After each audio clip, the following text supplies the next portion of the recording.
So I've come out today to do an easy modification to one of my tents, and it's got me thinking, we spend all this money on expensive equipment that we think's perfect, and then we end up having to do things to it, to modify it, to try and make it fit our needs. Take this backpack for example. This is the Atom Packs Mo50, and I'd say it's probably my favourite of all my backpacks, and you can tell when you're using it that it's been designed by people that have hiked a lot of miles. It's got all the features you need, plenty of bungee, large pockets, even a little stowaway pocket at the bottom, and then everyone needs little shoulder strap bottle holders at the moment. So you'd think that this pack is perfect. This is my old Osprey Exos 48. Got this 8 or 9 years ago. It's developed a bit of a squeak lately, but it's got one killer feature for me. It's got one really good feature for me that the Mo EP50 hasn't got, which kind of makes me think that Atom Packs has dropped the ball, made a mistake, because they're missing out on this. Easy stowaway for your trekking pole, so I've not got to take my pack off, and my poles are there. I don't use my poles all the time, so I can walk around, and then when I need them, just take them off. Dead easy. So because Atom Packs didn't include that feature, I did. So I had to modify my backpack. It was really easy. I just stole one of the bungees from another Osprey pack, and then I got a little bit of tube in here, a little bit of bungee cord. Oh, don't need that. Tied it round there, and then we're hooked on with a little carabiner there. I'll show you how it works. So this modification, it didn't need any sewing or actually defacing the original backpack. So I have seen where some people, like Alan Bushman and Blue did a video on how to totally modify or make the Hilleberg Solo better, but that means sewing or cutting your £1,000 tent. Put that in there, hook that round, tighten it up, and we're there exactly the same, and it makes life so much easier for me. So this is personal, of course. Not everyone uses trekking poles, and that's the thing when it comes to all camping and backpacking gear. It's all personal preference.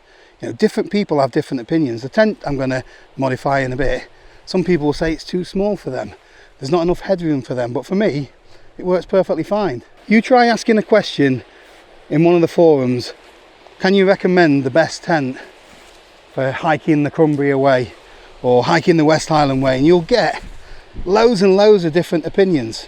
And then someone will suggest something, and then somebody else will say, actually, that's no good. So I'm just going to do a really easy mod on my Hilleberg Enan. And I'd seen a video with Patrick Dickinson. If I can find it, I'll put a link in the description, where he'd modified his Hilleberg Solo. And those tents now are well over £1,000. But he's had it for a long period of time. So he'd done some sewing to the inner of the tent. Now this is almost new, so I wouldn't dream of start sewing it. And I wondered, if you do modify your tent, do you invalidate the warranty on it? This mod is just adding some guy lines. We're doing it in such a way that you should be able to stow them away and you haven't got loose guy lines all over the place. Some tents that you buy new require seam sealing. Now, if you make a bad job of that, does that invalidate the warranty? I don't know, let me know if you know. I'm sure you already know this, but there is no such thing as the perfect tent. There's no such thing as the perfect backpack. You have to find out what works best for you, and that usually means you're going to have to go through various different trials, buy one thing, see if that works, end up swapping it for something else. It's very rare that you end up with the same kit that you started out with for the whole of your life anyway. Sometimes when you make little mods as well, you think to yourself, why didn't the manufacturer do this in the first place? things like seam sealing. You know, why don't the manufacturers do this themselves?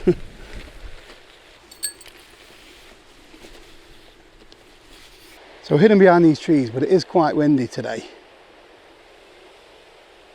And to make this tent more stable in the wind, there are some extra tie-out points here. Don't know why they haven't put guy lines on there. Maybe it's because it's a lightweight tent and the manufacturer who wants you to have the option to add your own guy lines if you want to. Not everybody wants to. Then when you think about all the hours that's gone into the research and development to manufacture these tents, they'll have made prototype after prototype, coming up with the best version that they can make for a certain price point. So why should you need to modify it? So I brought with me some pre-made up guy lines, just 4, so I'm going to put 4 on each of those. I'm thinking now they're going to be a little bit long, but I haven't brought my lighter and knife just to trim them down, but I'll get them on there. Next time I come to use them, I'll be able to cut to size, although these will work fine as they are. So these have got little line locks on them, and normally, you know, I would just tie a bowline knot onto there, and then you've got your adjustment from this end. But I like the way that Hilleberg do it here. I'll show you why. So I'm going to take the cord out of the line lock, so I'm going to thread the line through the loop and then back through the line lock.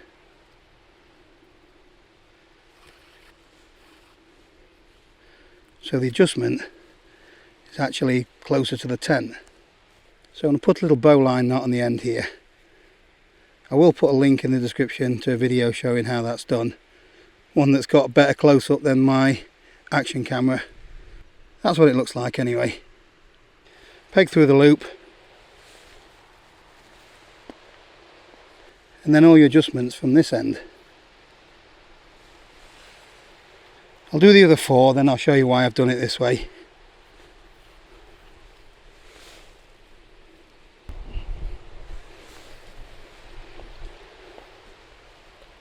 So that's all 4 of them done. I don't think I've actually got to cut them down, but I have learnt that I am 4 pegs short, so I need to get a few more pegs on the go. So I haven't guyed out the side guy lines, and there's not enough for those 2 on the end. Let's have a quick look in here and I'll show you what else I'd like to modify, but daren't.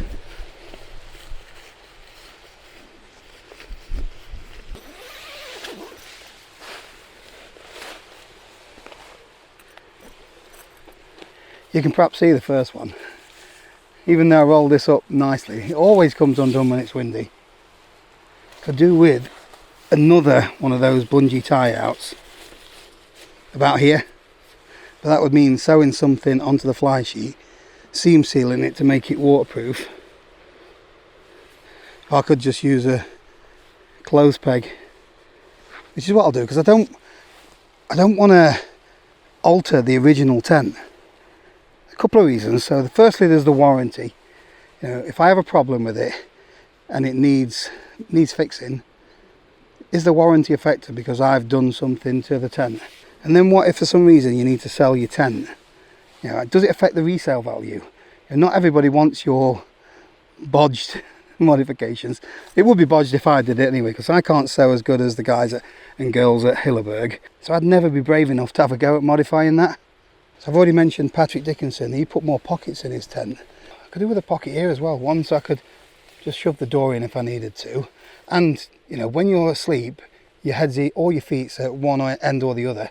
It's nice to have something close by. I need to put something on these little loops as well. Maybe a bit of cordage running through them, so I can easily hang a lantern on there. At the moment, and when you get in late at night, you're trying to get your carabiner in there. It's just hard work. A lot of people remove the metal zips from their tents because they rattle in the wind. I'll probably just put a little bit of tape over the top of them because I don't want to be taking the zips off. Let's try that again.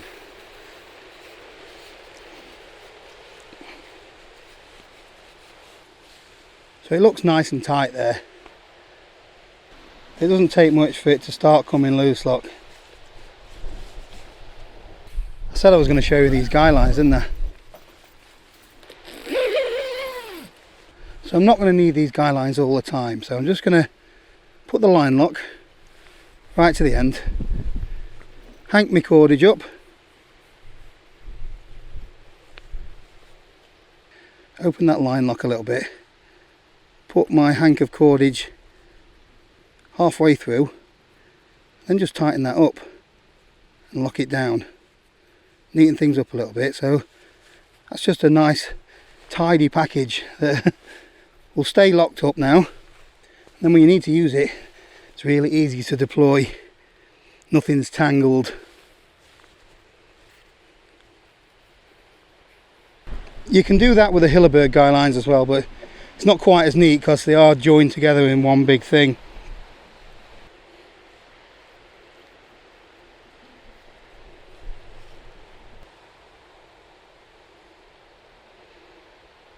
So another reason why I think modifying your gear is really important is that the manufacturers, or some manufacturers anyway, take Durston for example, you know, they look at what end users are doing to their tents and adopt some of those things in future iterations. So you look at the X-Mid 1 at the moment, it's on either the 3rd or 4th generation. Now, Dan Durston's constantly making improvements and seeing what people want. Originally when he made the tent, he made it to what he wanted and what works best for him. There's lots of other manufacturers do the same, and if they see something that they hadn't thought of, or they get lots of feedback requesting, you know, a new feature, then they'll look at putting it into their designs. So there isn't one tent that suits all situations. Now, 4-season tents might be too warm in the winter, but you could maybe modify it. You could use a 3-season or mesh inner. You know, sometimes manufacturers like Hilleberg, they do sell them for quite a lot of money, or you could buy maybe a cheaper one from AliExpress or something like that and make it fit your 4-season tent. And in the long run, that could actually save you quite a bit of money. So you don't have to buy 2 tents, one for the summer and one for the winter. You know, if you can get away with just using one all year round with a little tweak here and there, surely that's the better option. That's coming from me, who's got way too many tents still. For me, when it comes to modifying gear, it depends on what the gear is and how permanent the modification is. You know, I punched extra holes into my cone windshield pot holder for my MSR, the Vesuf, just to be able to put tent pegs in to raise the pot up so I could bake with it. But it was a cheaper item, about 30 quid or something like that. So I didn't mind taking the risk. You know, I didn't think I was going to be getting any or needing any sort of warranty claims or anything. But when it comes to, you know, a tent that you pay £500, £600, whatever it might be, I'm more reluctant to do any sort of permanent modifications. So, you know, skylines you can take off or replace. But if you start taking a needle and thread or a pair of scissors to your tent, then it's a little bit more permanent. So it's a little bit more worrying for me anyway, because I haven't got the skills to do a good job of it. I'd love to have a go with my Rab Ridge Raider bivvy bag, hooped bivvy. I'd love to be able to put a zip that goes down the length of it, so it's much easier to get in and out of. If anyone can do that for me and keep it waterproof, let me know in the comments below. So I'd also like to hear about some of the mods that you've done on your gear, and you know, whether you think you should have to modify gear. Should it be right first time? Or is it a case of you, as a manufacturer, you design products that cover most things for most people? You know, if you make the product too niche and too specific, then you might alienate a lot of people. Usually you find that, you know, the thing that you buy is 90% there, and there's odd little things that you'd like to change. But you can end up going down the rabbit hole of buying the next tent, the next tent, the next tent, trying to find that extra 10% in one product, and you're never going to find it. So just bear that in mind. Usually what you've got is good enough. You can either modify it or make do. That's it for this one. Thanks for watching. See you next time.